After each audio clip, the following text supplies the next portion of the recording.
उसमें कोई समझदारी नहीं है। मतलब उठाया व्लॉग बना दिया, सिर पैर नहीं होता चीज़ों का। थंबनेल अच्छा लगाने से व्लॉग के अंदर कुछ होता। पहले तो वो प्लानिंग थी कि हम यहीं सोएंगे तीनों कहीं। Hello and welcome to Tele Talkies. दोस्तों, बिग बॉस के घर से बाहर आकर अरमान ने दिया मीडिया को इंटरव्यू। अरमान गुस्से में घर से बाहर निकला और उसने बाहर आते ही ये बोला कि मेरे साथ गलत हुआ है, मेरे फैंडम का इन लोगों ने इस्तेमाल किया है। इन लोगों को ये पता था कि मैं फिनाले में पहुंचूंगा और इनको जाहिर सी बात है फुटेज मिलेगी ही मिलेगी, इनको टीआरपी मिलेगी। मेरे फैंस का इन लोगों ने यूज करा।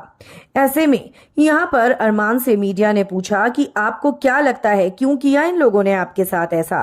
अरमान ने कहा ये लोग एक नंबर के फर्जी हैं, मैंने इनसे कोई भी पैसे नहीं लिए इस शो में आने के लिए, और ऐसे में इन लोगों ने मेरे फैंडम का इस्तेमाल करा। मैं सिर्फ यहाँ पर नाम कमाने आया था। इन लोगों ने मुझे जानबूझकर शो में गलत दिखाया।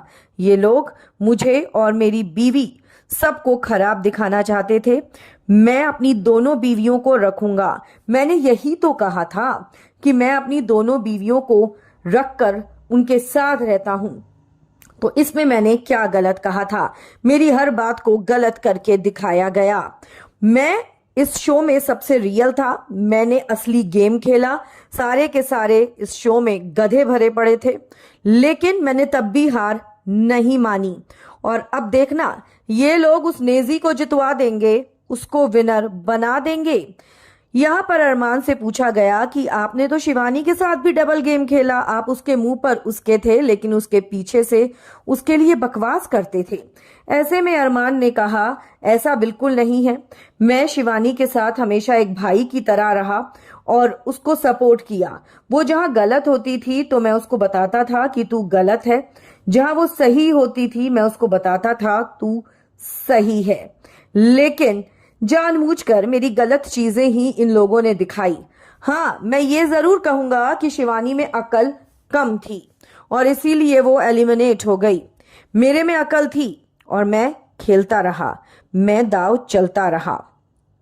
मैं जानता था कि कैसे और क्या करना है और इसीलिए मैं शो में टिका रहा। लेकिन इन लोगों ने एंड में जानबूझकर मुझे निकाला, क्योंकि इनकी ये प्लानिंग थी कि ये लोग मुझे शो से निकालेंगे, वो भी गलत तरीके से। मैं फिनाले में जाना क्या, मैं विनर बनना डिजर्व करता था। मेरी बीवी कृतिका अभी भी घर के अंदर है, इनको उसे जिताना है तो जिताएं, वरना उसको भी भेज दें। मैं अपनी दोनों में से किसी बीवी को उस घर में अब कभी नहीं लेके जाऊंगा और मेरी सबसे बड़ी गलती थी कि मैं उनको इस घर में लेकर गया। हमें जाना ही नहीं चाहिए था इस शो के अंदर। बहुत ही बुरे हैं बिग बॉस के मेकर्स, बहुत ही गंदे लोग हैं। मैं इस शो में अपनी रियलिटी दिखाने गया था, लोगों को वो नहीं समझ में आई तो मैं उसमें कुछ नहीं कर सकता। मैं बाकियों की तरह कम से कम फर्जी नहीं था, नकली नहीं था। मेरा कंटेंट सबसे अच्छा होता है। यहाँ पर विशाल के लिए भी पूछा गया तो ऐसे में अरमान मलिक ने कहा कि विशाल को थप्पड़ मारना जरूरी था। वो मेरी बीवी को चेकआउट करता था जानबूझकर और मुझे ये चीज बुरी लगती थी। मैंने थप्पड़ मारा, उसके बाद वो सुधर गया। ऐसे में अरमान से पूछा गया और उसको बताया भी गया कि आपकी बीवी तो खुद उससे बात करती थी जा जाके, और वो खुद उससे गप्पे लड़ाने की कोशिश करती थी, उससे पूछती थी मैं कैसी लग रही हूं। इस पर अरमान ने कहा नहीं, मेरे घर की दीवारें, जैसे मैंने घर के अंदर भी कहा था, बहुत मजबूत है और मेरी बीवी नहीं पूछ सकती। जिसके बाद यहाँ पर अरमान को एक क्लिपिंग तक दिखाई गई जिसमें बात कर रही है कृतिका जानबूझकर विशाल से। अरमान ने कहा कि ये मैं कृतिका से पूछकर ही अब आपको बता सकता हूं। दोस्तों, अरमान मलिक ने सीधा सीधा ये कहा है कि ना तो वो कृतिका और ना ही वो पायल को छोड़ेगा और वो उन दोनों के साथ ही रहेगा।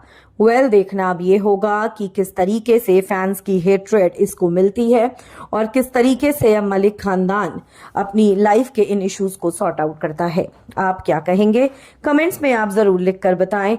वीडियो को लाइक और शेयर करना आप ना भूलें।